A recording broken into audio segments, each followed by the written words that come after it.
রাধে কৃষ্ণ বন্ধুরা, কেমন আছেন আপনারা? আশা করি সবাই ভালো আছেন। আজকে আবার একটা নতুন ভিডিও নিয়ে হাজির হয়ে গেছি। ভিডিওটি শেষ অবধি দেখার অনুরোধ রইল। আজকের গল্প রবীন্দ্রনাথ ঠাকুরের ডিটেকটিভ।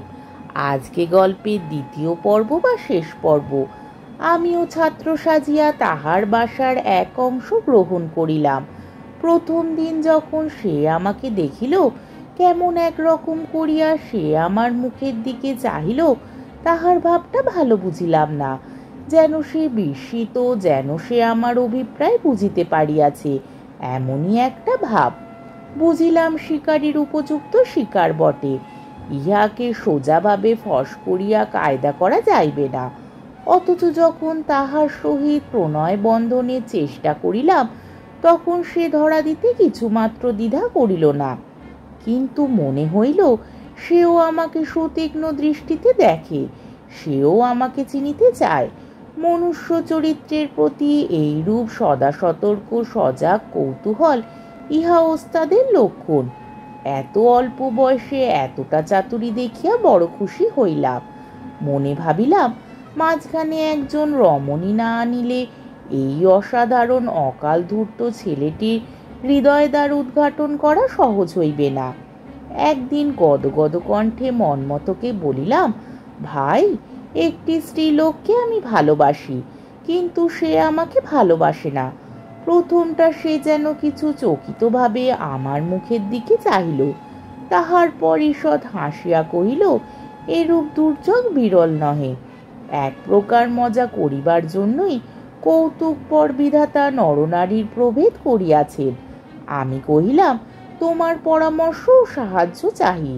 সে সম্মত হইল। আমি বানাইয়া অনেক ইতিহাস কহিলাম। সে সাগ্রহে কৌতূহলে সমস্ত কথা শুনিল, কিন্তু অধিক কথা কহিল না। আমার ধারণা ছিল, ভালোবাসার, বিশেষত গর্হিত ভালোবাসার ব্যাপার প্রকাশ করিয়া বলিলে মানুষের মধ্যে অন্তরঙ্গতা দ্রুত বাড়িয়া ওঠে। কিন্তু বর্তমান ক্ষেত্রে তাহার কোনো লক্ষণ দেখা গেল না। ছোকরাটি পূর্বাপেক্ষা যেন চুপ মারিয়া গেল, অথচ সকল কথা মনে মনে গাঁথিয়া লইল। ছেলেটির প্রতি আমার ভক্তির সীমা রহিল না। এদিকে মন্মথ প্রত্যহ গোপনে দ্বাররোধ করিয়া কি করে এবং তাহার গোপন অভিসন্ধি কিরূপে কতদূর অগ্রসর হইতেছে, আমি তাহার ঠিকানা করিতে পারিলাম না। অথচ অগ্রসর হইতেছিল তাহার সন্দেহ নাই। কি একটা নিগূঢ় ব্যাপারে সে ব্যাপৃত আছে এবং সম্প্রতি সেটা অত্যন্ত পরিপক্ক হইয়াছে, তাহা এই নবযুবকটির মুখ দেখিবা মাত্র বুঝা যাইত। আমি গোপন চাবিতে তাহার ডেস্ক খুলিয়া দেখিয়াছি। তাহাতে একটা অত্যন্ত দুর্বোধ কবিতার খাতা, কলেজের বক্তৃতার নোট এবং বাড়ির লোকের গোটা কতক অকিঞ্চিৎকর চিঠি ছাড়া আর কিছুই পাওয়া যায় নাই। কেবল বাড়ির চিঠি হইতে এই প্রমাণ হইয়াছে যে বাড়ি ফিরিবার জন্য আত্মীয় স্বজন বারংবার প্রবল অনুরোধ করিয়াছে। তথাপি তৎসত্ত্বেও বাড়ি না যাইবার একটা সঙ্গত কারণ অবশ্য আছে। সেটা যদি ন্যায়সঙ্গত হইত, তবে নিশ্চয়ই কথায় কথায় এতদিনে ফাঁস হইত। কিন্তু তাহার সম্পূর্ণ বিপরীত হইবার সম্ভাবনা থাকাতেই এই ছোকরাটির গতিবিধি এবং ইতিহাস আমার কাছে এমন নিরতিশয় ঔৎসুক্যজনক হইয়াছে। সে অসামাজিক মনুষ্য সম্প্রদায় পাতালতলে সম্পূর্ণ আত্মগোপন করিয়া এই বৃহৎ মনুষ্য সমাজকে সর্বদাই নিচের দিক হইতে দোলায়মান করিয়া রাখিয়াছে। এই বালকটি সেই বিশ্বব্যাপী বহু পুরাতন বৃহৎ জাতির একটি অঙ্গ। এই সামান্য একজন স্কুলের ছাত্র নহে, এ জগৎবক্ষু বিহারিণী সর্বনাশিনী একটি প্রলয় সহচর।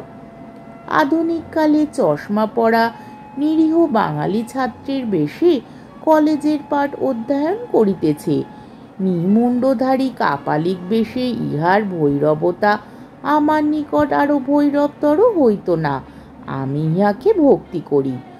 অবশেষে সশরীরে রমণীর অবতারণা করিতে হইল। পুলিশের বেতনভোগী হরিমতি আমার সহায় হইল।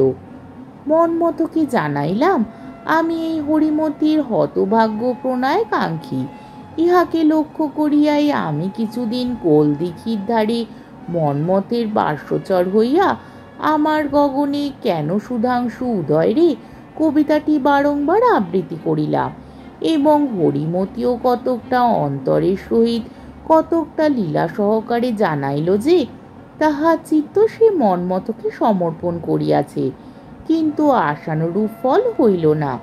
মনমত শুধু নির্লিপ্ত অবিচলিত কৌতূহলের সহিত সমস্ত পর্যবেক্ষণ করিতে লাগিল। এমন সময় একদিন মধ্যাহ্নে তাহার ঘরের মেঝেতে একখানি চিঠির গুটি কতক ছিন্নাংশ কুড়াইয়া পাইলাম। জোড়া দিয়া দিয়া একটি অসম্পূর্ণ বাক্যটুকু আদায় করিলাম। আজ সন্ধ্যা 7টার সময় গোপনে তোমার বাসায় অনেক খুঁজিয়া আর কিছু বাহির করিতে পারিলাম না। আমার অন্তঃকরণ পুলকিত হইয়া উঠিল। মাটির মধ্য হইতে কোনো বিলুপ্ত বংশ প্রাচীন প্রাণীর একখণ্ড হাড় পাইলে প্রত্নজীব তত্ত্ববিদের কল্পনা যেমন মহানন্দে সজাগ হইয়া ওঠে, আমারও সেই অবস্থা হইল। আমি জানিতাম আজ রাত্রি 10টার সময় আমাদের বাসায় হরিমতির আবির্ভাব হইবার কথা আছে। ইতিমধ্যে সন্ধ্যা 7টার সময় ব্যাপারখানা কি? ছেলেটির যেমন সাহস তেমনি তীক্ষ্ণ বুদ্ধি। যদি কোনো গোপন অপরাধের কাজ করিতে হয় তবে ঘরে যেদিন কোনো একটা বিশেষ হাঙ্গামা সেদিন অবকাশ বুঝিয়া করা ভালো। প্রথমত প্রধান ব্যাপারের দিকে সকলেরই দৃষ্টি আকৃষ্ট থাকে। দ্বিতীয়ত যেদিন যেখানে কোনো বিশেষ সমাগম আছে সেদিন সেখানে কেউ ইচ্ছাপূর্বক কোনো গোপন ব্যাপারের অনুষ্ঠান করিবে ইহা কেউ সম্ভব মনে করে না। হঠাৎ আমার সন্দেহ হইল যে আমার সহিত এই নতুন বন্ধুত্ব এবং হরিমতির সহিত এই প্রেমাভিনয় ইহাকেও মনমতো আপন কার্যসিদ্ধির উপায় করিয়া লইয়াছে। এই জন্যেই সে আপনাকে ধরা দেয় না, আপনাকে ছাড়াইয়াও লয় না। আমরা তাহাকে তাহার গোপন কার্য করিতে আড়াল করিয়া রাখিয়াছি। সকলেই মনে করিতেছে যে সে আমাদিগকে লইয়া ব্যাপৃত রহিয়াছে। সেও সেই ভ্রম দূর করিতে চায় না। তর্কগুলা একবার ভাবিয়া দেখো। যে বিদেশি ছাত্র ছুটির সময় আত্মীয় স্বজনের অনুনয় বিনয় উপেক্ষা করিয়া শূন্য বাসায় একলা পড়িয়া থাকে, নির্জন স্থানে তাহার বিশেষ প্রয়োজন আছে এই বিষয় কাহারও সংশয় থাকিতে পারে না, অথচ আমি তাহার বাসায় আসিয়া তাহার নির্জনতা ভঙ্গ করিয়াছি এবং একটা রমণীর অবতারণা করিয়া নতুন উপদ্রব সৃজন করিয়াছি, কিন্তু ইহা সত্ত্বেও সে বিরক্ত হয় না, বাসা ছাড়ে না, আমাদের সঙ্গ হইতে দূরে থাকে না। অথচ হরিমতি অথবা আমার প্রতি তাহার তিলমাত্র আসক্তি জন্মে নাই, ইহা নিশ্চয় সত্য। এমনকি তাহার অসতর্ক অবস্থায় বারংবার লক্ষ্য করিয়া দেখিয়াছি আমাদের উভয়ের প্রতি তাহার একটা আন্তরিক ঘৃণা ক্রমেই যেন প্রবল হইয়া উঠিতেছে। ইহার একমাত্র তাৎপর্য এই যে স্বজনতার সাফাইটুকু রক্ষা করিয়া নির্জনতার সুবিধাটুকু ভোগ করিতে হইলে আমার মতো নবপরিচিত লোককে নিকটে রাখা সর্বাপেক্ষা সদুপায়, এবং কোনো বিষয়ে একান্ত মনে লিপ্ত হওয়ার পক্ষে রমণীর মতো এমন সহজ ছুতা আর কিছু নাই। ইতিপূর্বে মনমতোর আচরণ যেরূপ নিরর্থক এবং সন্দেহজনক ছিল, আমাদের আগমনের পর তাহার সম্পূর্ণ লোপ হইল। কিন্তু এতটা দূরের কথা মুহূর্তের মধ্যে বিচার করিয়া দেখিতে পারে এত বড় মতলবী লোক যে আমাদের বাংলাদেশে জন্মগ্রহণ করিতে পারে, ইহা চিন্তা করিয়া আমার হৃদয় উৎসাহে পূর্ণ হইয়া উঠিল। মনমতো কিছু যদি মনে না করিত তবে আমি বোধহয় তাহাকে 2 হাতে বক্ষে চাপিয়া ধরিতে পারিতাম। সেই দিন মনমতোর সঙ্গে দেখা হইবা মাত্র তাহাকে বলিলাম, আজ তোমাকে সন্ধ্যা 7টার সময় হোটেলে খাওয়াইবার সংকল্প করিয়াছি। শুনিয়া সে একটু চমকিয়া উঠিল, পরে আত্মসংবরণ করিয়া কহিল, ভাই মাপ করো, আমার পাকযন্ত্রের অবস্থা আজ বড় শোচনীয়। হোটেলের খানায় মনমতোর কখনো কোনো কারণে অনভিরুচি দেখি নাই। আজ তাহার অন্তরেন্দ্রিয় নিশ্চয়ই নিতান্তই দুরূহ অবস্থায় উপনীত হইয়াছে। সেই দিন সন্ধ্যার পূর্বভাগে আমার বাসায় থাকিবার কথা ছিল না, কিন্তু আমি সেদিন গায়ে পড়িয়া নানা কথা পাড়িয়া বৈকালের দিকে কিছুতেই আর উঠিবার গা ছাড়িলাম না। মনমতো মনে মনে অস্থির হইয়া উঠিতে লাগিল। আমার সকল মতের সঙ্গে সে সম্পূর্ণ সম্মতি প্রকাশ করিল, কোনো তর্কের কিছুমাত্র প্রতিবাদ করিল না। অবশেষে ঘড়ির দিকে দৃষ্টিপাত করিয়া ব্যাকুল চিত্তে উঠিয়া দাঁড়াইয়া কহিল, হরিমতিকে আজ আনিতে যাইবে না? আমি সচকিতভাবে কহিলাম, হ্যাঁ হ্যাঁ, সে কথা ভুলিয়াই গিয়াছিলাম।